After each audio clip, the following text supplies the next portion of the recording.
In this episode of the Business of E-commerce, I talk with Kyle Goguen about starting an e-commerce business in 2020. This is the Business of E-commerce, episode 121.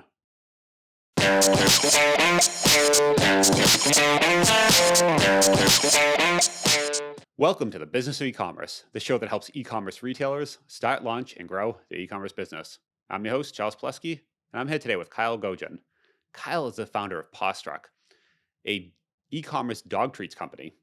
Kyle started the company in 2014 and has since grown it to over 13 million. I asked him on the show today to chat about if you're starting an e-commerce business now in 2020, what are some of the best things you should be doing? So, hey, Kyle, how you doing today? I'm doing well. Thanks for having me. Yeah, awesome to have you on the show. Love the new thing, kind of focusing more towards retailers just starting off on kind of what they can do, kind of getting into 2020 to kind of just help wherever they are today get to that next level. You see kind of a lot where they don't really know kind of everyone's kind of trying a lot of different things, what I've noticed. So it's kind of always interesting saying, what's the one thing you should actually be focusing on? Because I feel like that's kind of the big thing, right? On you could do a little PPC, a little social ads, do some Instagram, do some random blogging, but that's usually not the right thing to do. Um, so I guess to start, where would if you're talking to a new retailer today, they're just starting off, or at least they have something going, what would you say they should be focusing on in this upcoming year to help kind of grow their business? Sure. Something that we found to be extremely effective is email marketing. I think it's something that especially new e-commerce stores hesitate to jump into and really focus on. It's something that I personally failed to do for the first couple of years of my business as well. At least for me, like I didn't see email as kind of the future of marketing. I thought it was kind of old school because it didn't really work on me personally as a consumer. It wasn't something like I keep my inbox pretty clean. I feel like those email campaigns don't work on me. I just get annoyed if retailers are emailing me. But frankly, in most categories of products and almost every e-commerce owner I've talked to, email marketing is like the number one most successful and profitable marketing channel for the business, and that's been the case for us too. So I sell dog treats and dog chews, and we really focused on building out a really large subscriber list that we can reach out to weekly with different content and deals. And then also, I highly recommend setting up a lot of automated flows. Number one, with an abandoned cart email, which is like the lowest hanging fruit, and then a lot of follow up emails, especially if you sell a consumable product. Yeah, I mean, just by setting that up, it's you're gonna put money in your pocket, for every day for the rest of the time, basically. Yeah, I feel like a lot of people they start with some like top of the funnel strategy, but they haven't really kind of done like the rest of the funnel, but they just think more users, more visitors, more eyeballs and that will work. But kind of I guess to dig into both, either the email marketing and the abandoned carts, which in a way is email marketing, right? It's just a different type. It's a lot more bottom of the funnel, and I think people don't get as excited because they're saying, "Well, I just want more people to come to the site, and like that'll work." But usually, that's not. It's you kind of want to flip it around, right, and kind of go the other way. Yeah. I would say in my experience, uh, I've kind of gone back and forth, right? So in the very beginning, I would say I probably, me personally, spent more time over optimizing my website and those sort of bottom of the funnel, kind of building that mousetrap. Personally, spent way too much time and effort optimizing our website when there really wasn't any users coming in. And setting up all these email flows and stuff like that. So I think there's a balancing act where you definitely want to build that mousetrap in a way that when you send traffic to it, they're actually going to convert. But don't spend a ton of time. Like you're going to read all these blogs telling you to A/B test this and do all that sort of stuff. But if you don't have enough customers coming through the door, it doesn't really matter. But so it definitely is a balancing act. Like you want that abandoned cart email and all those other email capture pop-ups and all kinds of other best practices. Otherwise, you're just sending traffic inefficiently to your website that's just gonna bounce or never come back. So Yeah, I feel like there's like a TikTok kind of thing here, right? Where you need to start, you start somewhere, right? You need traffic. And then once you have a little traffic, you need to figure out how to better convert that. But then very quickly, you need to figure out how to get more traffic. And you kind of, I think a lot of people, what they do is just read random blogs, articles, just listen to random, I guess, things like our, things like us talking. yeah, yeah, But they don't realize that the thing to keep in mind is that it depends where you're at and where you need this kind of TikToking. If you have no visitors, right, then like you said, all the abandoned cart emails you want, not going to work. But if you have no abandoned cart, then that's when you want to kind of TikTok back in the other direction of, all right, let's kind of optimize the funnel at that point. Yeah, exactly. I mean, I think that's a great way to describe it. Is it's going back and forth, and at different stages of your business, you're going to have to continue to re-optimize or continue to find new traffic. But you're definitely going back and forth between the two. How do you know when to actually kind of go back and forth? Like, I guess obviously, if you have no one coming, you want to start there, right? But when do you know, okay, I'm starting to see, 110 people a day, 100, 1,000? Like, Sure. when do you actually know, okay, now it's time to actually start working on the funnel part of it, working on the Yeah. middle and bottom part of the funnel? So real tough question to answer, but I can try to give a little bit of insight. I think it's easier for people who are just starting out to answer that question. So if you're just starting out, I mean, frankly, like you want to follow that like MVP practice, right? Like minimal viable product. Like get a website up there, start selling, see what's going to happen. Lowest hanging fruit, throw up an abandoned cart email, but just put one email, throw up a newsletter pop up. That's fine. Like you don't really need to spend much time and start getting some traffic, prove the concept. But after that, frankly, like once you have what you would consider like a legitimate business that you're going to be committing to and you're going to do it over time, it's really just very dependent on how much time you have in a given day or week or whatever that you can allocate to these sort of things, and also if you have a team around you too. So um, I think it's a tough question, like I said, but early on, you definitely want to not get too focused on the details and make sure you can prove the concept before diving in too deep.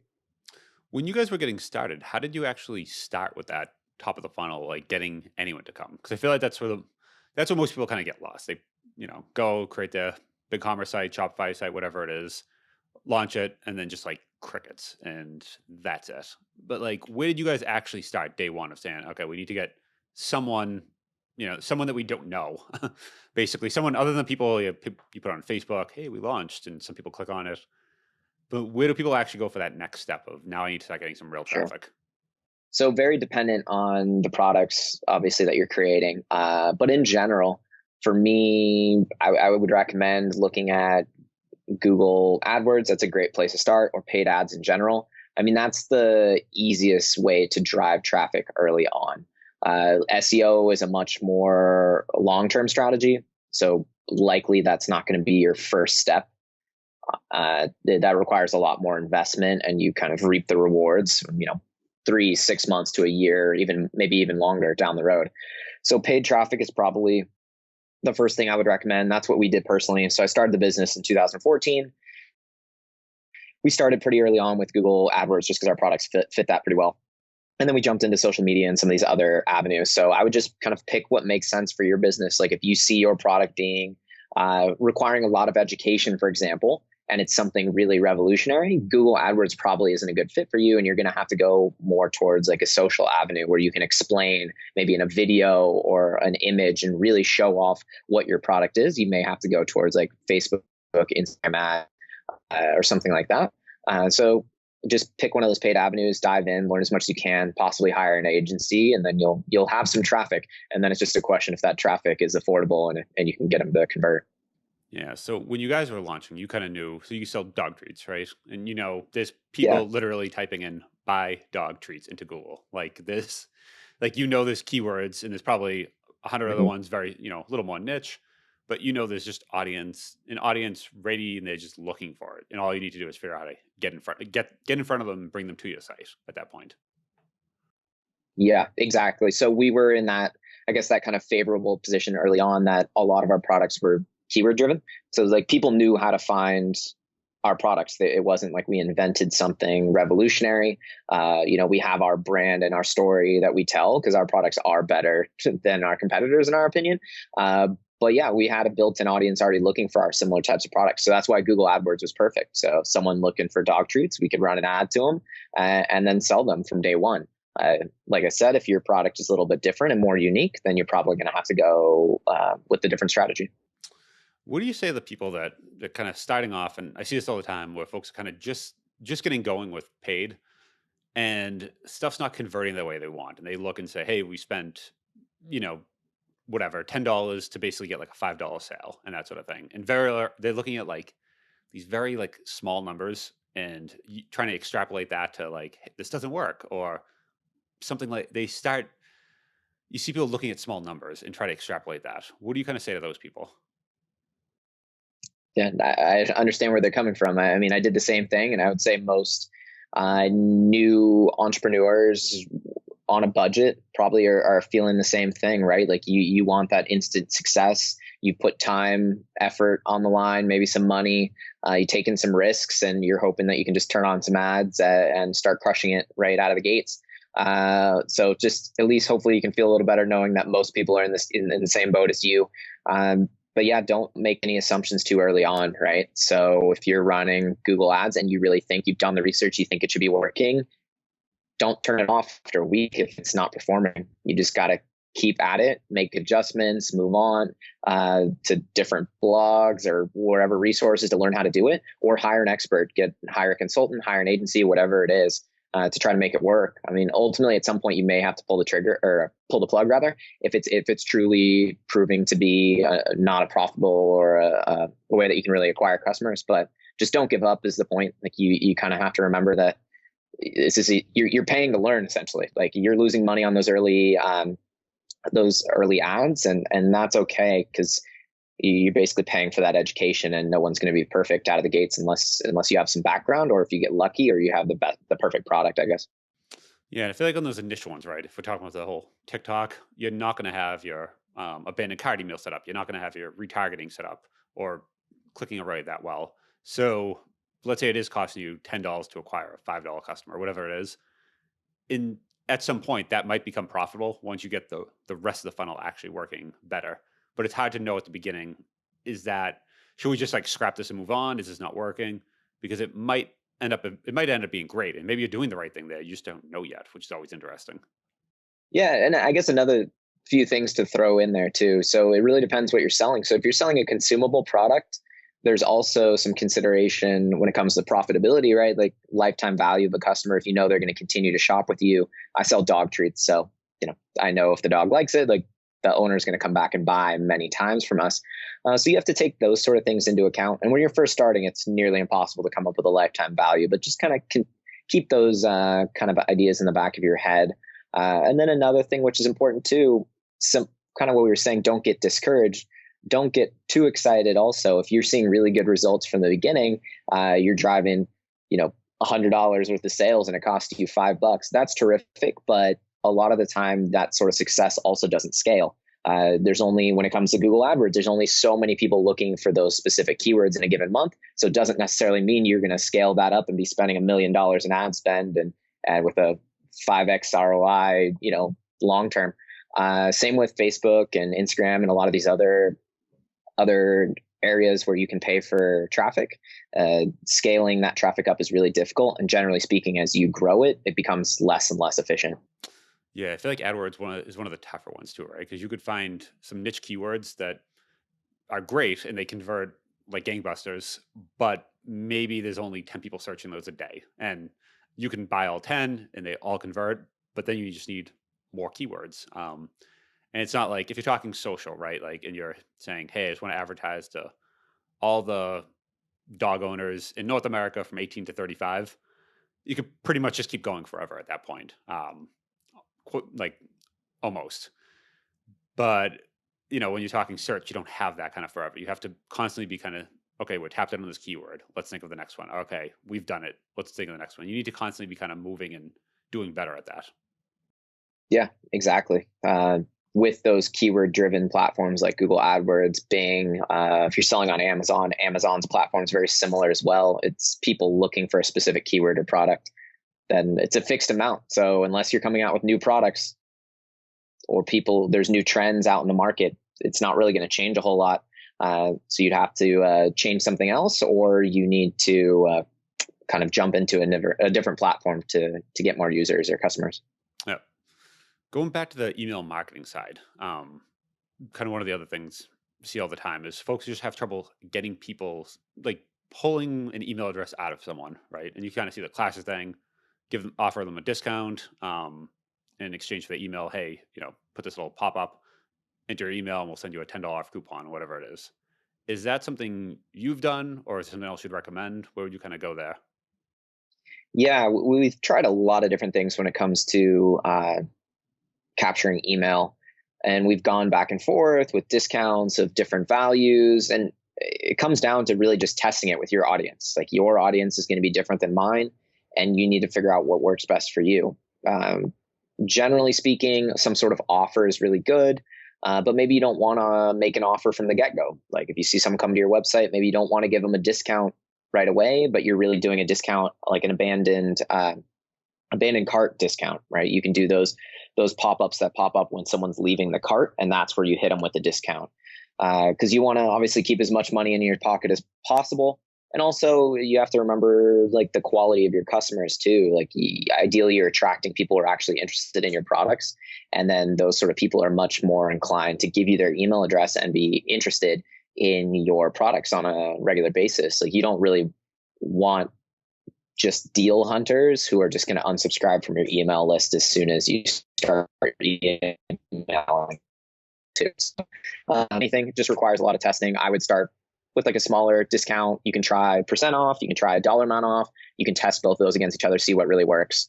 And you can also test no discount, right? Like, make some sort of offer, join our club that gets VIP deals, early access, whatever you can offer that maybe isn't just money back, and see if that converts just as well. Because in a perfect world it would, and then you're not giving away margin from the get-go.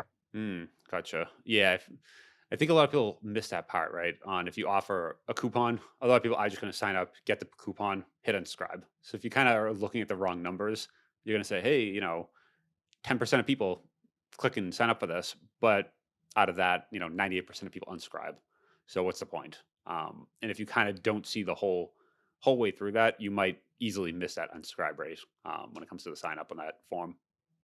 Yeah, and frankly, the size of your email list is really just a kind of a vanity metric, in my opinion, when it comes to an e-commerce store. It doesn't really matter how big your list is, frankly. It's how many people are buying from you and actually want to be on your list. So how engaged they are, how much revenue it drives. I'd much rather have a highly engaged audience that's half the size than something twice the size that doesn't convert nearly as well. So just keep that in mind as you look at those numbers. Part of the time you definitely will have to look at the subscribe rates, but eventually you'll be able to analyze your list and see, to make sure you're acquiring the right people onto your list, I guess. Yeah, I was talking to Joanna Weeb from Copy Hackers back on episode, I think it was 113.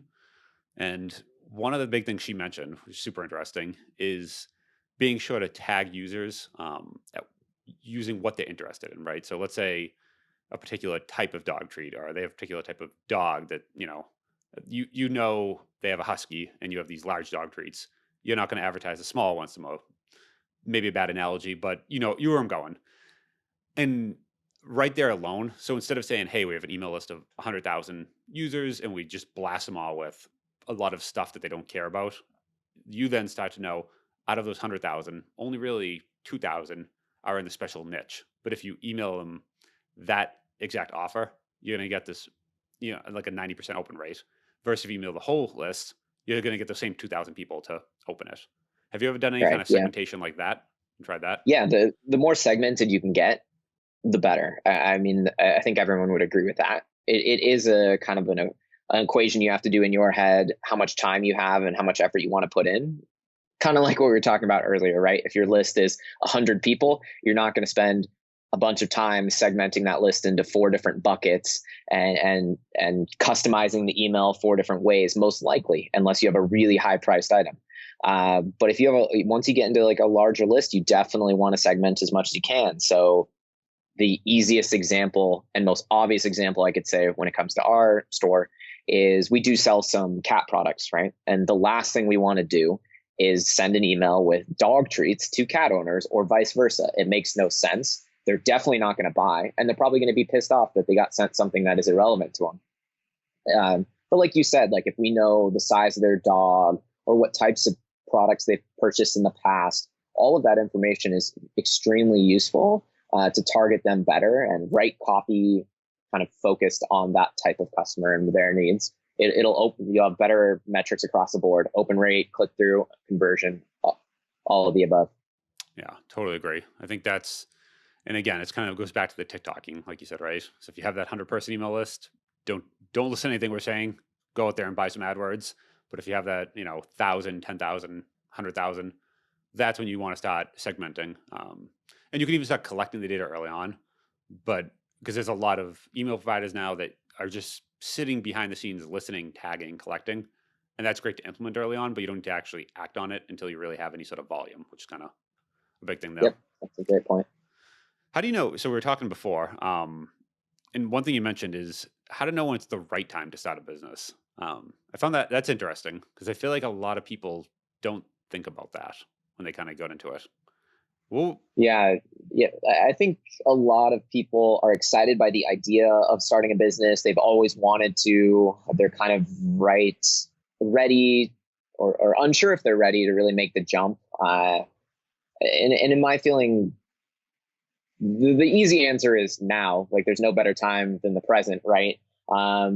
It's only going to get harder. So for me, I started it right after college, which was it was a great time to do it. I was used to eating and living like a college student, so my expenses were pretty low, and it was perfect timing for me. I didn't have a lot of responsibility. I didn't have any kids or wife or anything like that. So I think that was a huge advantage. I could just dive in and focus on business, and it doesn't necessarily have to be the case that you have to do it when you're young. But I'd say there is no, I guess, right time in your life. So if you're thinking of something and you think you've done your research, you've done your due diligence, you think it's a good idea, you think it could work, just make it happen. I mean, even if it's a matter of working your full-time job and doing it at nights and weekends, whatever it is that you need to do, just make it happen. I would say almost every person I meet that is an entrepreneur has told me they wish they had done it earlier. So yeah, I think you won't regret it if you make the jump over. yeah, I can definitely. It's looking back, I can say that probably at the time it's probably kind of stressful, but yes, in hindsight, I feel like I would say exactly the same thing. I wish I did it sooner. Because then you would say if I did it a year sooner, I'd be a year further along in the journey right now. But yeah, I know. I feel like a lot of people they get started and it's so easy to come up with reasons not to. Once you have a family and kids or any sort of responsibilities, it's very easy to kind of push things off. But I think people underestimate how much you can get done nights and weekends and just like in between. And a lot of this too doesn't take 40 hours a week at the beginning. A lot of it, 40 hours, you're not even going to get anywhere doing that because you don't really know the next step. So if you sat down and just, woke up one Monday and said, hey, I'm ready to work, you might not even know the thing to work on. So you need to actually just do a little and then go back, do your research, do a little more, do some research. It's at the beginning, you kind of just don't have like, we're just going to go. And it's very hard to just go for it. I've kind of noticed. Yeah, yeah, I agree. When you started, you were right out of college? Yeah, I had just graduated from college, and I actually had accepted a job offer from that company I had interned with the previous summer, and I was planning on doing that, and was kind of what I was just describing, like unsure. I'd always been pretty entrepreneurial. I wasn't sure if I wanted to go the safe route with this job that I accepted, or really start my own business. And I kind of just finally decided that there wasn't a lot of risk. Like, what was I risking? I had just finished school, and I should try it now while I have the time. And so I ended up turning down the offer and jumping right in. And that was 6 years ago, right? Around there, 2014. Yeah, exactly. 2014. And where's the business now in terms of size, scale, number of employees, anything Gotcha. like that? Yeah, so I'm in Southern California in our headquarters. We have our warehouse in the Midwest, and then we have some remote employees all around the world, actually. So we're right around a little under 30 full-time employees, and then we also have some agencies and different kind of contractors out there as well. In addition to that, size-wise, I mean, we're right around. We broke 13 million this year, and then we're hoping to grow a decent amount coming into 2020. So Wow. And how many SKUs are we talking? Yeah, we are, I would say like unique products, we probably have around 90 or so. And those are all Uh, in-house? You've for kind of developed all. Yeah, for Wow. our own brand, yeah, around 90 SKUs. And then we have a lot of variations within that. So we have different pack sizes. So say you have a dog treat, we have a 10 pack, 25, 50, 100 pack, 250 pack. So you can buy in bulk. But in terms of unique products, right around that 90 mark. And what is the product line if you're talking 90? And excuse my ignorance about the dog Yeah, treat it's market. okay. Is that one I have not researched too much, but are there even 90 different types of dog treats? Like, how do you even do that? Yes, there are quite a few. Okay. So when I say dog treats, I was being a little bit vague, but we primarily focus on single ingredient dog treats and dog chews. So what I mean by that is generally they're animal body parts. So like say cow ears, pig ears, hooves, bully sticks. Those are the type of items that we focus on because it's kind of our belief that animals are carnivores or dogs are carnivores rather. I would rather give my dog a cow ear than some sort of dog treat that was cooked up in a lab with all kinds of artificial ingredients and things that I don't know are in it. So we really focus on premium, natural products that I love and have a ton of health benefits as well. Very cool. And you guys produce them all in the US, or like Yeah. how do you actually like So, source pig's ears? yeah, Like where do the yeah, pig's ears comes from? Like you have pigs sure. somewhere? Like how do you do this? So we are sourcing raw materials, which would be, say, a pig ear, for example, Yep. from various slaughterhouses and providers throughout the U.S. And also, we have a lot that we're buying from South America. So we focus on countries where quality and safety and all of that can be kind of ensured. So generally speaking, a lot in the U.S. We also do Canada. South America has terrific beef, a lot of like free range grass fed cattle. So that's a great place to buy stuff as well. We buy a few things from New Zealand. We pretty much just stay away from any of the countries that the quality is a little bit questionable. So we stick to kind of a lot of the countries where we can get we can go visit the factories and we can get the certifications and kind of standards run to make sure that everything is the way we want it to be. Very cool. It sounds like you have had quite the run in the past, what, 6 years? That from 0 to 13 million. That's impressive. What do you kind of attribute that success and growth to? Yeah, so I'd say to be honest, like the first couple of years were very slow going. I mean, I was starting from scratch, like a lot of other e-commerce entrepreneurs. I was tech savvy, and I knew I wanted to get into e-commerce, but I didn't know the first thing. And so those first couple of years were a big learning curve, trying to figure out what I needed to do, how to do it, how to attract customers, and all of that. So, I mean, the one thing I could say that has been the biggest factor in our success so far, which might sound crazy, is finding other like minded e commerce entrepreneurs to learn from. So, in particular, one group I joined now it's 4 or 5 years ago.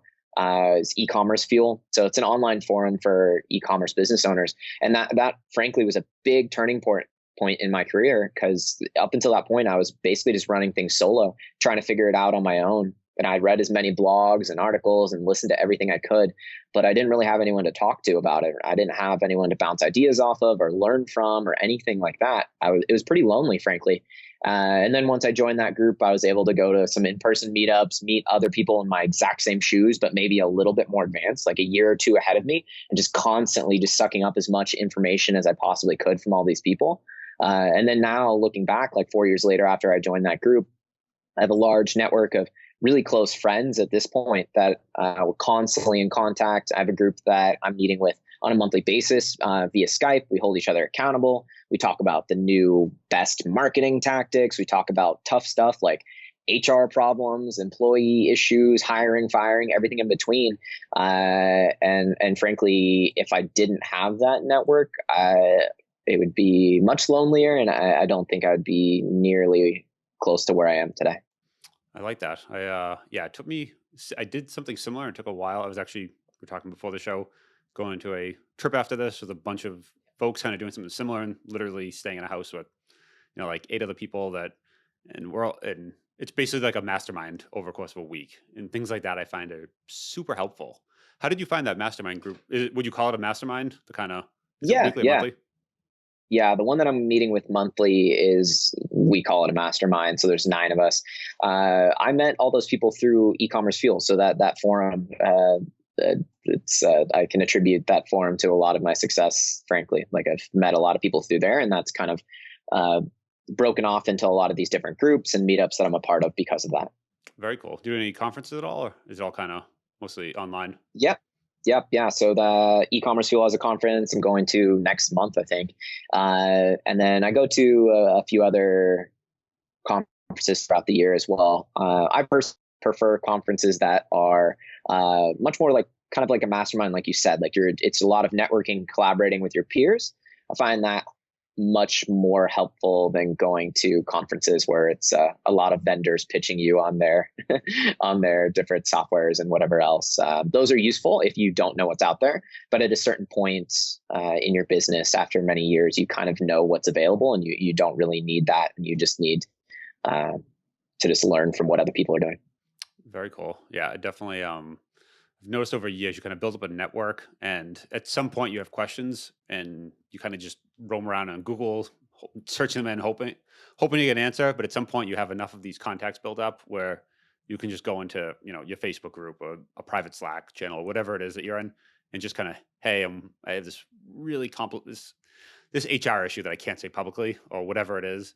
And you have 10 other people on there that kind of reply back and they're like, yeah, had the same thing happen. Here's what you do. You're like, oh, wow. That, that just saved me a lot of time wandering around the dark. So Yep, exactly.